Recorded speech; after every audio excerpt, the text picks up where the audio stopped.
So let me show you one thing that will blow your mind. Check this out. It auto locks, and if you press it again, it auto folds out. You never have to remember to unscrew or unlock anything. It does it all by itself. If you just want to break, it just locks. This is the RS3 and this is the RS3 Pro. Both of these gimbals has this feature and it's amazing. So let's talk gimbals. Alright, exciting day. 2 new gimbals from DJI, the RS3 and the RS3 Pro. This is the upgraded RS2 and a brand new smaller version which they call the RS3. Similar in design but still has some differences once we get into the small nitty-gritty details of what it can do. But first off, the auto lock function, which is so amazing. I could do this all day. Look at it, it just folds in, and they both do that. It's just so amazing and it's so convenient. Once you start working with this, you understand how good this feature is, because you don't have to finagle around with any locks anymore. It just opens and locks fully automatically. You can balance this from home and you're all done. You don't have to worry about it anymore. And one thing that I was looking at when I got this is that it says auto lock on the side, and I did not understand what it was until I powered down the gimbal for the first time. It just folds in. Like the first time you see it, it blows your mind. So yeah, I can't state how good this is. And I love that DJI has taken something that is good and just made it much better. Before we do anything else, let's take a look at some of the footage that I shot on this exact setup right here, the RS3 with my S5 on it. Here we go.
That's the footage that I shot of this bike. Actually, the first time doing something like this, it was challenging and fun to do, and I shot it on this exact setup right here, and I had the monitor sitting on the side, and just want to show you that even though you have a monitor, I can still fold the gimbal in without any problems.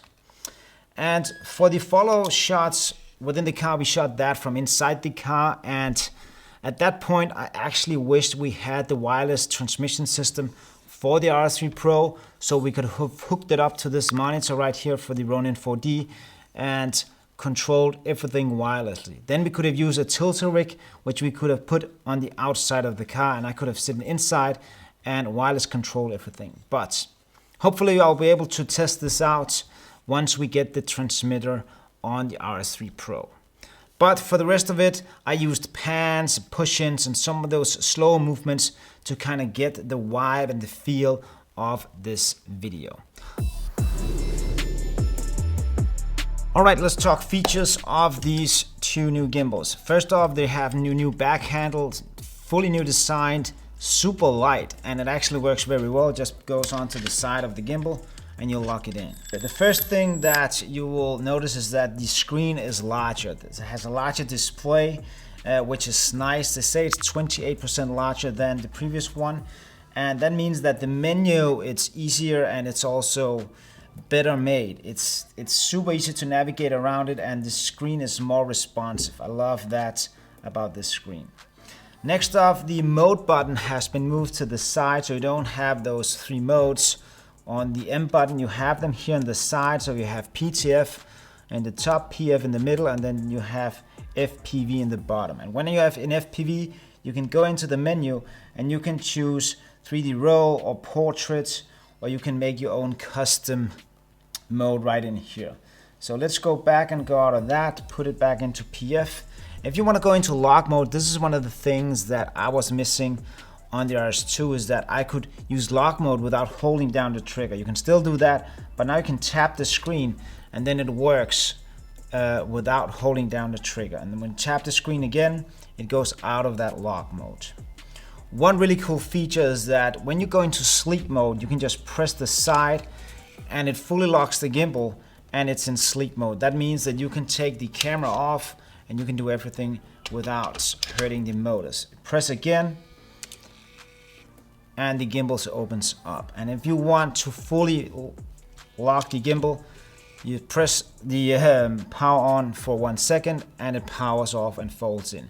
You can see the RS3 Pro here doesn't fully fold, and that's because this arm can go past this point. So therefore they made it so that it will not go past that point at any time. So power up the gimbal again and it'll start up automatically. This is, again, I say, this is the feature that I would go for. If I had a gimbal and I was thinking about changing it out, I would definitely go for this specific feature because it is so handy. The M button, if you press the M button, it locks the screen. So that's kind of what you can use it for. You can program it to something else. And then you have the control here where you use the wireless control. I use it for the tilt here. Really love this wheel.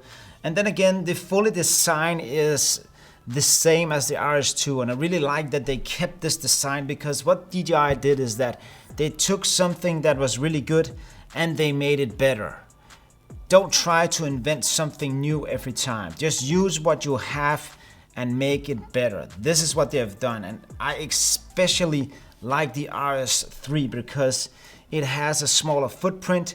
It's lighter, it has a smaller battery, and it fits most DSLR and larger mirrorless cameras like my S1H here, which is on the RS3 Pro now. It actually goes on the RS3 as well. So for many creators out there, the RS3 is probably the way to go. Yes, it's not carbon fiber as you get on the Pro. It's aluminum, but again, it's super lightweight, and I love the size of the RS3. So that is some of the modes and some of the new things that you'll get, what they have upgraded from the RS2. And then one more thing, when you buy the RS3 Pro, you will get this larger base plate, which is all flat, and this can handle some of those bigger cinema cameras. We're talking price about these two. Let's take a look at how much cash you have to spend to get one of these two gimbals. If you want the RS3 in this configuration without anything to it, you can get it for 549 bucks. But if you want a combo version, it'll cost you 719 bucks. The RS3 Pro will cost you 869 bucks for the standard version, and the combo version of that is nearly 1100. It's 1099 bucks. So that's the prices of these two gimbals. I will leave links for all of them down in the description. And then I want to share a story about a service that DJI provides, and it's actually the sponsor of this episode, and it's DJI Refresh Care. And what happened was my joystick on the RSC2 actually broke, so the gimbals started going up all the time. I had bought the DJI Refresh Care for my RSC2, and it came in very handy because I filed it in on the internet on a Friday, and on a Monday DHL picked it up here in the studio, and on the Wednesday the same week I had a brand new gimbal delivered to the office, and I paid 35 bucks for a brand new gimbal. No questions asked at all, it just came right away. And if you don't use the replacement within the warranty, you will actually get an extended year with it. So when you buy the gimbal, consider the DJI Refresh Care. I can say that it works flawless. It has globally service, so no matter where you are, you can send your gimbal in. And you don't have to purchase it right away when you buy the gimbal, but you'll have to purchase within 30 days of activating your gimbal. So that is DJI Refresh Care. I highly recommend it. The service is amazing.